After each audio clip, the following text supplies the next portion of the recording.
Good morning, guys. This is Cavern with Underworld Explorers. This is my buddy Brent. Yep. He invited us out to dive Morrison Springs. So right now we're in beautiful Funiac Springs. We have this amazing villa out here, right? Man, Yeah, Tyler, dude, this come in place is clutch. sick. Yeah, this is absolutely beautiful. This is the first time that Cameron and Tyler have ever been to Morrison Springs. It's a place you guys have probably seen me dive before on my own channel. I thought it'd be a really cool place to take Cam and Tyler because there are two areas of the cavern where it may lead into the cave. I'm not 100% sure. So I thought, let's bring in the Cave Explorer of the Year over here to see if he can make it through or if we need to go somewhere else to find another entrance. So yeah, will this cavern lead to the cave or do we have to look somewhere else? That's the question really to be answered here.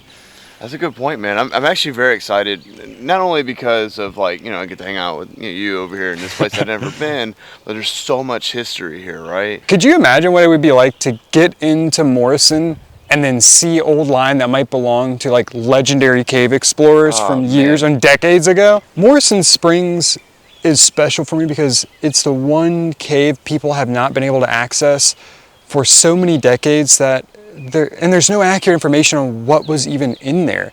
The people that could dive it before didn't have trimix. They were narked out of their mind. If you don't know what that means, we're gonna explain that. Just hang in. But even worse, they were single tank J valves, no SPGs. Yeah. Regulators that breathe horribly. like On air. There's no accurate account of what it looked like. That truly speaks on Czech Exley how amazing this guy, because even a 300-foot dive nowadays, it's a reasonably that's the highest certification you can get, right? Well, there's expedition trimix that goes a little bit deeper, but if you got a hypoxic card in scuba diving, there's not much more you can do as far as training is concerned, right? So that's still an incredibly high level of diving right now. And the dude was doing it in the 60s before the rules were developed, on air, with the J valves, all these different things, right? So I just think it's absolutely amazing. And it just really speaks to how incredibly amazing this man was. And if you don't know who Shek is, we'll try and inform you a little better. Basically, he is one of the most legendary cave diving explorers of not even of our time, period. So you have these different niches, right? So you got scuba divers. That's 1% of the world that scuba dives. Yeah. Right, it's an expensive hobby. And then you got technical divers. That's a little bit broader than, a little less niche than cave diving. You got cave diving, exploration. Well, Shaq fills all of those, right? Because he's known obviously by cave divers, because he's the most record holding, the deepest cave diver until recently. But also just in technical diving, he was the first one past 900 feet. Right? Dang. And he had all these different world records that weren't just cave diving, but just technical diving as a whole. It's pretty amazing. So to kind of, almost in a sense, follow in his footsteps in this cave would be pretty amazing, to say the least. Yeah, I think so too, man. We're going to do a pre-dive briefing. He's going to fill us in about Morrison and what to expect there, because honestly, I've never been there. Believe it or not, right? All the holes are goals, but I hadn't been in this hole over here. So we're gonna check it out. And then we need to consider because this place is dived often, right? This is a popular dive site. People go there all the time.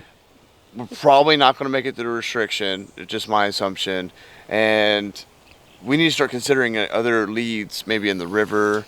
We need to consider sinkholes around, right? So we're going to use our LiDAR and all these other things we use. I think we're going to have Bob help us, and we'll introduce you to Bob here in a little bit, guys. Yeah, we're going to send Bob up, and Bob's going to do his thing.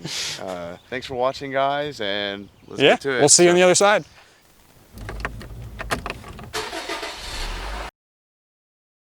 Yeah, so, imagine us getting beneath this, restriction, and we find a Shek arrow or something like that. I mean, nuts. Wait, did they even have arrows back in? No. So what would we see? We would just have old raggedy line, I guess. We'd have to assume it was his. There's a good chance there wouldn't be line at all.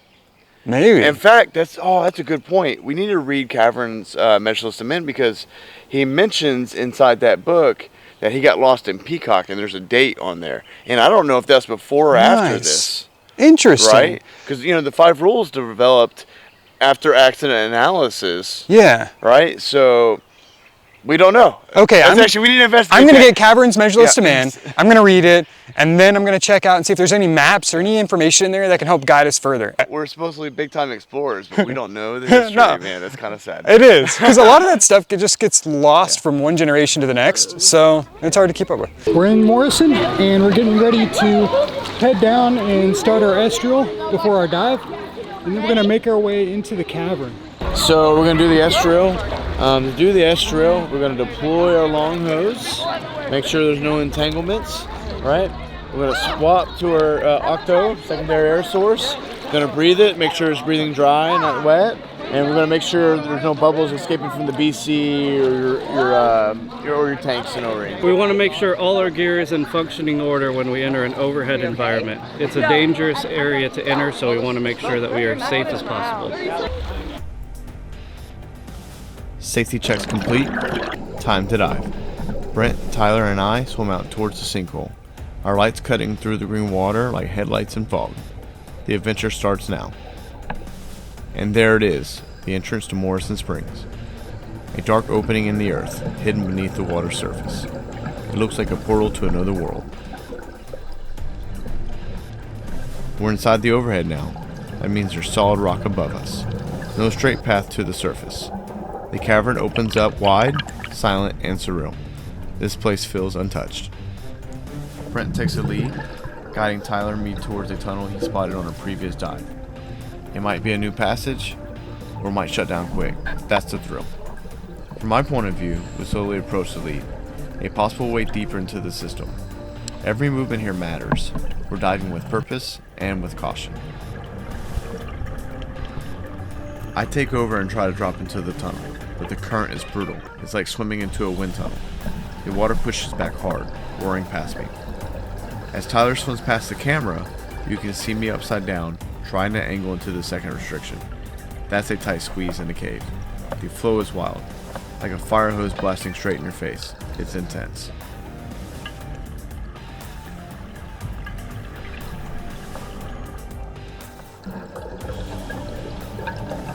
We shift over and explore another part of the lower cavern. Every corner could lead somewhere new, or nowhere at all. But down here, even the dead ends are beautiful. Check this out, a wide view of the cavern. It's massive, about 80 by 80. That's the size of a basketball court, but completely underwater and surrounded by stone. We regroup and I lead the team back to the second restriction. The current hasn't let up, but we're not giving up that easy. I try this time, right side up. The tunnel fights me with every inch. It's like swimming uphill in a storm. But it's all part of the process. Another wide shot of the cavern, and yeah, it's just as jaw-dropping. These spaces are so big and quiet, they almost feel sacred. Tyler drops back down to the lower cavern, scanning every possible way in. In these caves, you've got to check every angle. Suddenly my regulator, that's what lets me breathe, starts free-flowing from the pressure. That means blasting air uncontrollably. Brent swims in to check on me. This is why we never dive alone. I flip back upside down and give the second restriction one more shot. Look at the sand. It's getting ripped away by the current like smoke in a windstorm. It's beautiful and brutal. We got a good look at the restriction. Sharp edges, narrow walls, and the water just blasting through it. Not exactly a warm well.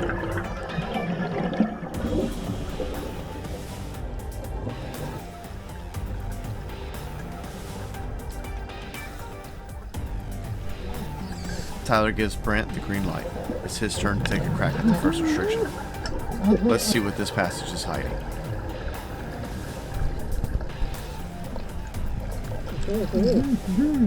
We're not going any further today. Exploration isn't just about pushing, it's about knowing when to pull back. Brent goes in. This tunnel's tight, barely wide enough for a diver. He's got to stay calm and controlled. One wrong move, and he's going to get stuck. It's time to make the call. I signaled the team. The restrictions are too tight, too dangerous. We ascend slowly, rising out of the cavern like ghosts leaving a cathedral. No new passages this time. But we learned, we filmed, and we'll be back. This is not smart. I was wondering why you got off and I was like, I got a whole tank for you. No, I'm totally fine with it. I was just like, dude, I'm down to like 1,000. I was down to like 1,100 PSI when he gave it to me. And then I was like, I got 0 NDL. It was your first time in Morrison. What do you think? Big. It is. Good sized cavern, right? It's cool. Yeah. Now, can you kind of see where it broke off or where it like fell apart when they blew it up? Can you kind of envision what it's blocking now with all that flow?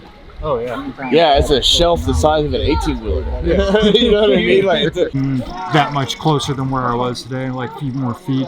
Just enough where I can tell it's going down. But you can see too, even at the bottom where I was pulling rocks out, it's one of those places at the bottom where if you keep pulling rocks and try to go forward, the sand is just going to collapse in on you. In the second. People have been digging that out for years, and it just keeps falling right in. That huge hill just keeps falling right back down. I don't think there will be any progress on that. Yeah. So unfortunately, I think the only way in is going to be to find another entrance.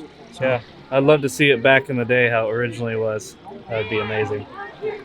I will say that that's too small. I don't think our way into the bottom of the half of this cave is going to be through this cavern. We're going to have to go out in the river and find other entrances, I think. Or maybe around using LiDAR and using drones and whatever else, looking for sinkholes. I think we should continue this adventure outside of the water, go stomping through the swamp and see what we can find. The entrance is actually flat, guys.